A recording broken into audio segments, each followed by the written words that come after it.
1968, Apollo 8 went to the moon.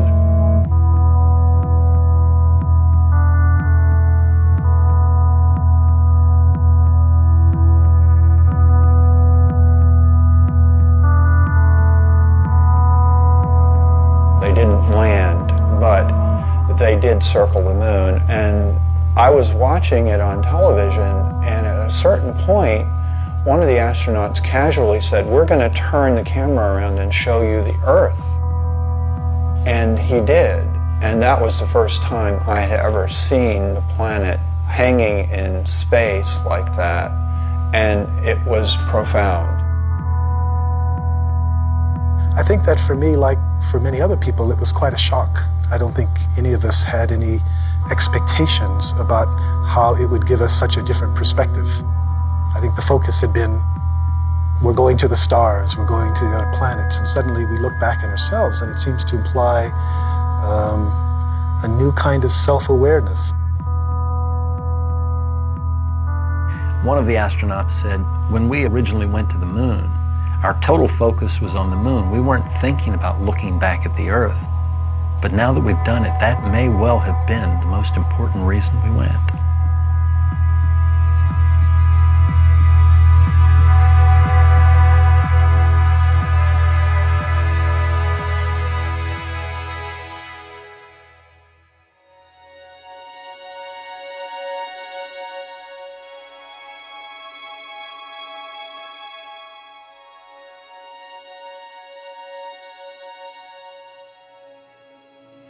Oh, golly, I remember going through launch, which is an overwhelming experience.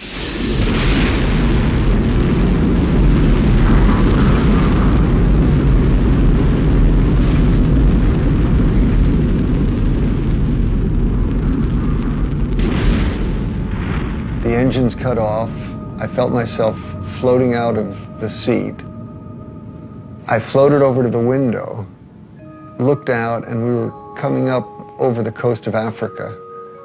And that's when it hit me. I'm in space. And, you know, I just got incredibly excited because it's something I had dreamed about since I was 6 years old. I think you start out with this idea of what it's going to be like. And then when you do finally look at the Earth for the first time, you're overwhelmed by how much more beautiful it really is when you see it for real. It's just like it's this dynamic, alive place that you see glowing all the time. It was truly incredible to be up there, doing what I always wanted to do my whole life, and then to kind of glance back at our planet and see that view was just tremendous. I can only describe what I've seen. You know, looking down at the Earth and you see that line that separates day into night slowly moving across the planet. Thunderstorms on the horizon casting these long shadows as the sun sets. And then watching the Earth come alive. And you see the lights from the cities and the towns. The events you see from space, like flying over thunderstorms, looking at them from the top, were spectacular. Like a fireworks show going on and you're looking at it from the very top. You know, shooting stars going below us or you know, dancing curtains of auroras. It's just very hard to describe all the, you know, the colors, the beauty, the motion.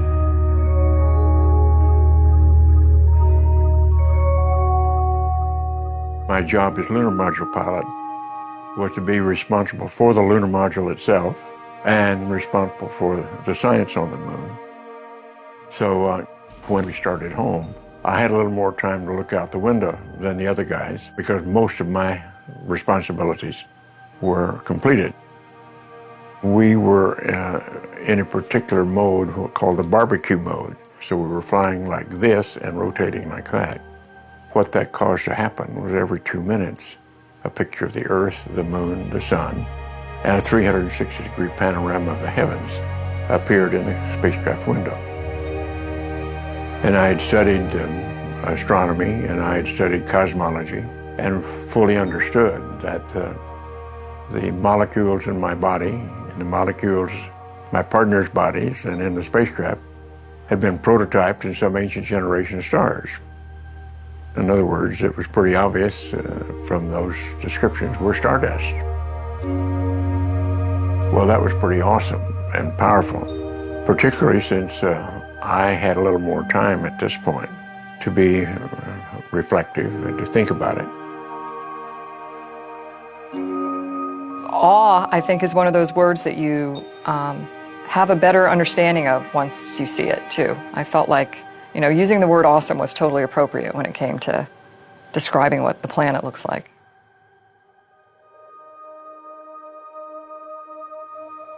To have that experience of awe is, at least for the moment, to let go of yourself, to transcend the sense of separation. So it's not just that they were experiencing something other than them, but that they were at some very deep level integrating, realizing their interconnectedness with that beautiful blue-green ball. And this is why the astronauts, particularly in the International Space Station, often say that much of their free time is filled with what they call Earth gazing, just staring out at the Earth. They can stare for hours because the changing scenery, the interactivity of the biosphere, all of this has an incredible aesthetic impact. The beauty of seeing Earth as a planet as opposed to being down here among it is a wonderful experience to then start to get into what we call the big picture effect or the overview effect. I was flying cross country from the East Coast to the West Coast in the 1970s. And I was looking out the window, and as I was looking down at the planet, the thought came to me, anyone living in a space settlement or living on the moon would always have an overview. They would see things that we know, but we don't experience, which is that the Earth is one system, we're all part of that system, and that there is a certain unity and a coherence to it all. And I immediately called it the overview effect. You do, from that perspective, see the Earth as a planet. You see the sun as a star. We see the sun in the blue sky, but up there you see the sun in a black sky. So yeah, you are seeing it from a cosmic perspective. We've been evolving from the beginning of civilization to a larger and larger perspective of life on the Earth. But the next natural evolution is understanding the life in space. That is, the fact that the Earth, as Buckminster Fuller used to famously say, is a spaceship, Spaceship Earth. We are in space already. It's just that we haven't brought that into our perspective as we live here on Earth. The overview effect is simply the sudden recognition that we live on a planet and all the implications that it brings to life on Earth. When we look down at the Earth from space, you know, we see this amazing, indescribably beautiful planet. It looks like a living, breathing organism, but it also, at the same time, looks extremely fragile. Because you go outside on a clear day and it's the big blue sky and it's like it goes on forever, right? And how could we possibly, you know, put enough stuff into it to fill it up with things that really change it? And yet you see it from space and it's this thin line which is just barely hugging the surface of the planet.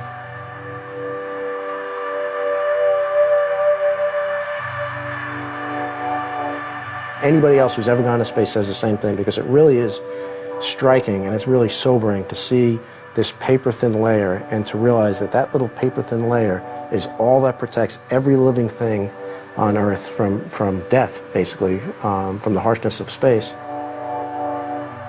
There's this very poetic concept that a lot of people express, that there are no boundaries from space. And I've heard a lot of my astronaut colleagues say that. Unfortunately, it's not true. You do see boundaries. They're mostly the result of human impact. You can see erosion, clear cutting of forests, and You know, it's a long litany of environmental impact that we've had on our planet, and that's something which, when you see it from a cosmic perspective, makes you really appreciate the concept of Spaceship Earth and that we're all here together.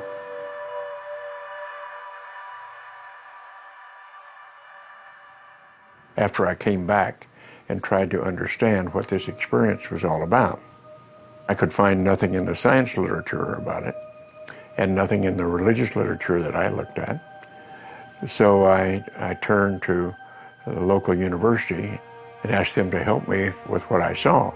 And when they came back to me a few weeks later and said, well, in the ancient literature, we found a description called Salvakapa Samadhi. And they said that means that you see things as you see them with your eyes, but you experience them emotionally and viscerally as with ecstasy and a sense of total unity and oneness. And I said, well, that's exactly what the experience was. And so it's rather clear to me as I study this, it wasn't anything new, but was something that was very important to the way we humans were put together. Many of the great wisdom traditions of the earth have pointed to what we're calling the overview effect. That is to say, they have realized this unity, this oneness of all life on earth and of consciousness and awareness. Within the Western tradition, I think it's quite new and quite shocking because there's been much more of a sense of separation. But if you look at other non-Western cultures, especially in Asia, the emphasis on those has always been on realization that the self and the world are not separate from each other, but that they're really interconnected, that the individual self and the species as a whole is a manifestation of the larger whole. As you go into your mind in a contemplative way, the sense of the living reality of the planet becomes obvious. You become more in tune with the natural world. This is very akin to the direct perception that the astronauts have. So it's no wonder that many people have likened the overview effect to a spiritual or meditative experience, although it's not exactly that. It's a cognitive shift that very often can produce a kind of meditative experience.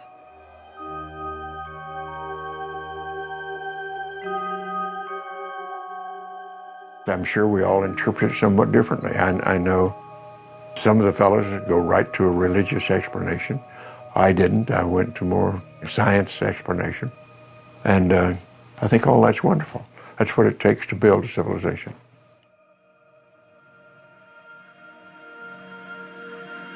This view of the Earth from space, the whole Earth perspective, I think is the true symbol of this age. And I believe that what's going to happen is there's going to be a greater and greater interest in communicating this idea, because after all, it's key to our survival. We have to start acting as one species with one destiny. We are not going to survive if we don't do that. We're seeing very clearly that if the Earth becomes sick, then we become sick. If the Earth dies, then we're going to die.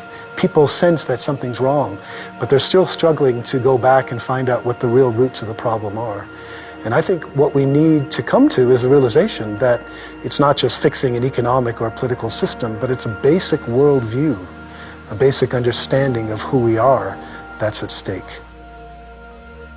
And a part of that is to come up with a new story, a new picture, a new way to approach this and to shift our behaviors in such a way that it leads to a sustainable approach to our civilization as opposed to a destructive approach. It is a fragile planet, and if we don't take care of it and we don't work together, then we are going to have bigger issues than we have now down the road. On a grand scale, that's, we're basically all living in this one ecosystem called Earth. And everything that you do on one side of the ecosystem affects the other side. And that is a new way for living for most of humanity. We humans are responsible for ourselves, and if we are endangering our future, then we've got to learn how to do it differently and to go forward into a sustainable period. And right now, that seems very difficult to see how it's going to be.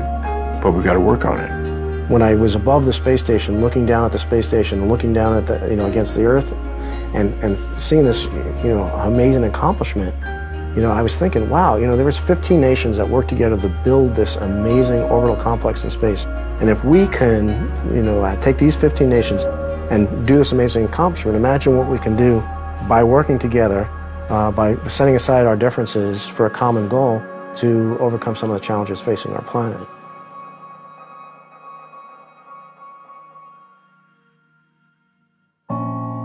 We have this connection to Earth. I mean, it's our home. And I don't know how you can come back and not, in some way be changed. It may be subtle. You see differences in, different people and the just general response when they come back from space. But I think collectively, everybody has that emblazoned on their memories, the way the planet looks.